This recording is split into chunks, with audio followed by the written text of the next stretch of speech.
and welcome to ChapterSkip. I'm Mark. And I'm Sean, and we're bringing you movie reviews with a twist. And today we're taking a look at the film Prisoners.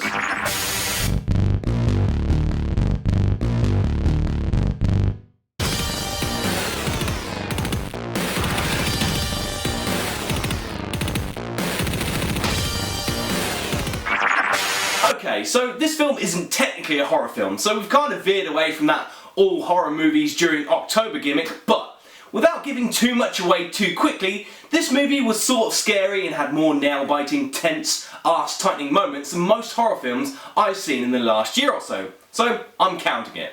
Prisoners is a crime, drama, psychological thriller movie that features a pretty awesome and pretty stacked cast, which contains Hugh Jackman, Jake Gyllenhaal, Terence Howard, Paul Dano, and that weird creepy guy from The Dark Knight. The movie is directed by Denis Villeneuve and written by Adam Guzikowski.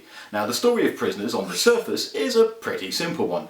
Keller Dover, who's played by Hugh Jackman, and his family go around to their neighbour's house for Thanksgiving dinner.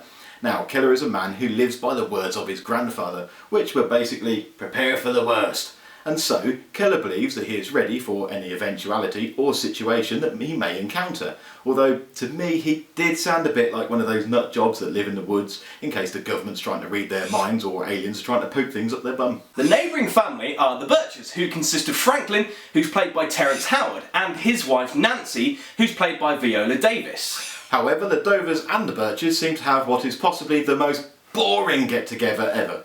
The situation doesn't improve either when they try and spice things up with a game of "Help! Our children have gone missing!"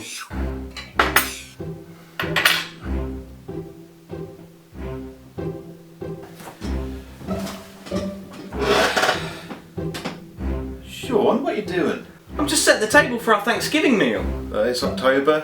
Isn't Thanksgiving in November? Well, you know, I thought maybe we could just... Besides, look, I mean, Thanksgiving's an American thing. This is England. Look, I thought we could do something different rather than just playing video games all day. I've slaved over this for hours, you know. Yeah, so I see. A corned beef roll and a jar of Branston pickle.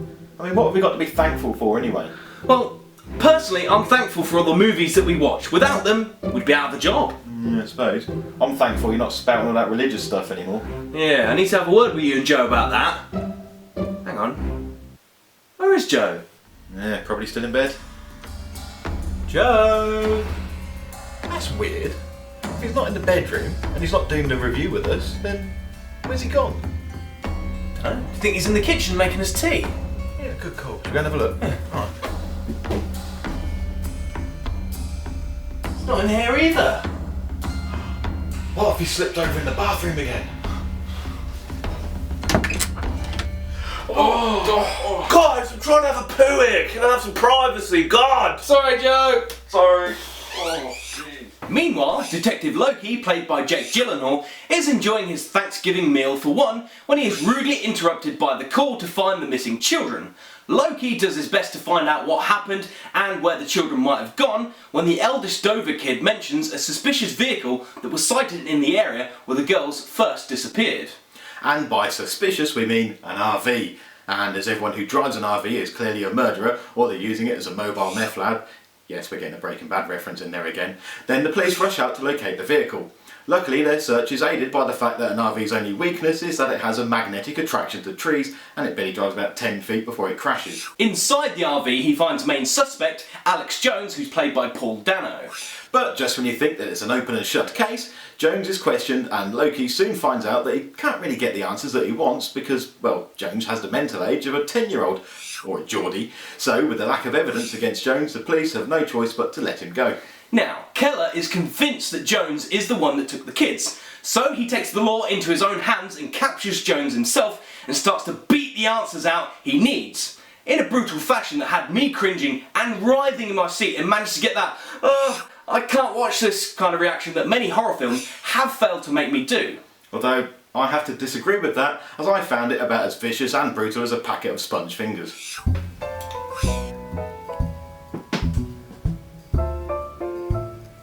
I love pickle in my sandwich. Actually, if Joe's still in the toilet, shall I go and make us a cup of tea? Oh mate, sounds good. Cool. Back in a minute.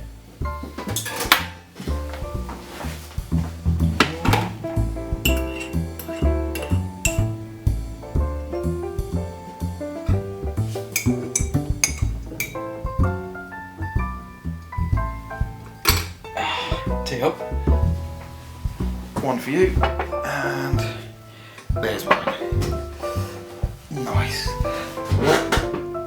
Hang about, where's the food? Where's my bloody sandwich?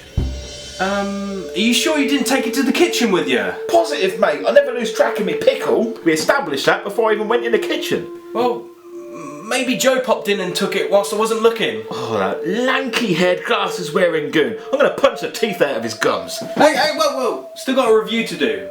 Alright, but we've got to make it quick. I've got to go and sort him out. No one eats my pickle and gets away with it. For the rest of the movie, we have Loki taking the proper route to justice, and we have Dover taking the law into his own fists. Until everything comes to blows in the final climax of the movie that I just didn't see coming, nor could I have predicted seeing it coming, which left me feeling extremely satisfied with this movie. For me, there were mountains of positive things that I can say about the movie, so before I get to the final thoughts and sing the praises of the film, I just need to warn you of something. This movie is long. It's over 2 hours in length, so if you're someone that can't sit there for that amount of time, then maybe avoid this movie. For me though, I found the movie to be extremely slow. I mean, I thought last week's Nothing Left to Fear was a slow movie, but this film gives the word a whole new definition. And not only was I struggling to stay awake just an hour into the movie, but the most exciting thing that I'd seen up to that point was Hugh Jackman hit some bathroom furnishings with a hammer. Or as the guys at Cinema Sins would put it, Wolverine is a dick to sinks. Right, back in a minute. Still, if Hugh Jackman wanted to torture the poor guy, I don't know why he just didn't sing to him rather than bashing some ceramic fittings. Because, after all, what he subjected everyone to in Les Miserables, that would definitely get me to spill the beans under interrogation. Where's he gone? Mark, what are you doing? Nothing. Just want to speak to Joe about my sandwich.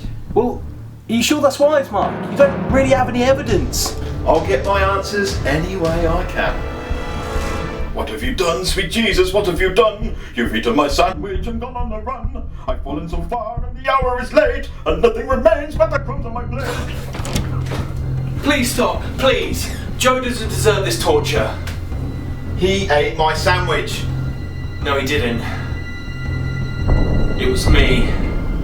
I just want to get you guys back from last week, you know, with the wig and the message from God and everything. So we play one little prank and you go and nick my pickle sandwich. Look, can we just call it even and go and finish the review? And no more singing?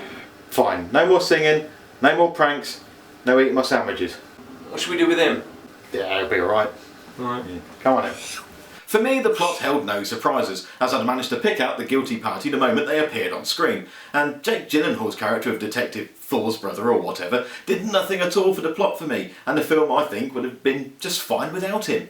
Basically, I should have heeded this film's advice of preparing for the worst, as this is the most boring film I've seen so far this year. For something that should have gripped me emotionally, with a grief-stricken father searching for his missing daughter, the only struggle I had was in trying to stay awake, as this was about as gripping as an oil-covered ice cube. If you're looking for a way to cure your insomnia, then this could be the movie for you. But for everyone else, I recommend that you save your cash, go and watch something else instead. I really enjoyed this movie for many reasons. The pacing, the look, the actors, the tension, and the payoff. Hugh Jackman really impressed me with this role. It felt new and it felt fresh, and I really liked how he played Dover. Also, I can't ever recall watching the movie and hearing Hugh Jackman drop the F-bomb quite so much. It was good, and it gave his character the edge it really needed.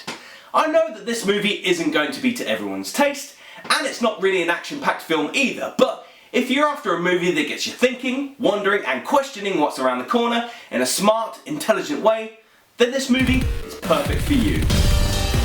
Thanks for watching this Prisoners movie review.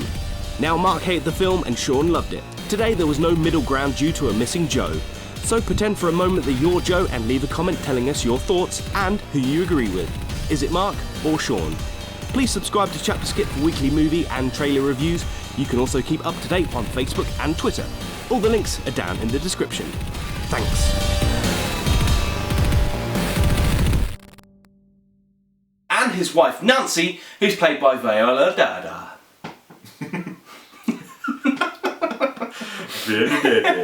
Viola Dada. For the rest of the movie, we have Loki talking.